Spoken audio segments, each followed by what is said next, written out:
সে তার বউয়ের ভয়ে তার বন্ধুদের সাথে দেখা করে না। আমি মাইর খাওয়ার ভয়ে হোমওয়ার্ক করছিলাম।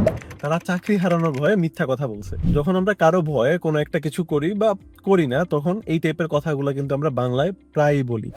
তো এই কথাগুলোরই যদি আপনি ইংরেজিতে বলতে চান, তখন কেমনে করবেন?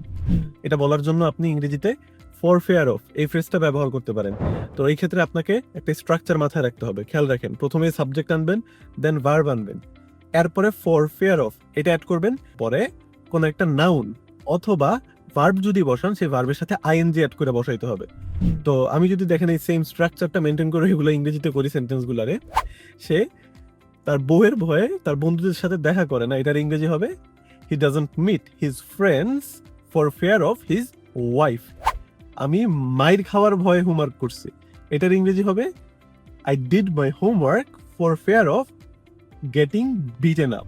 তারা চাকরি হারানোর ভয়ে সত্য কথা বলে নাই বা মিথ্যা কথা বলছে, এইটার ইংরেজি আপনারা কমেন্ট বক্সে লিখে জানান। আর এই ভিডিওর পিডিএফটা যদি পাইতে চান, সেই ক্ষেত্রে প্রথম কমেন্টে দেওয়া টেলিগ্রাম গ্রুপটাতে জয়েন করতে পারেন।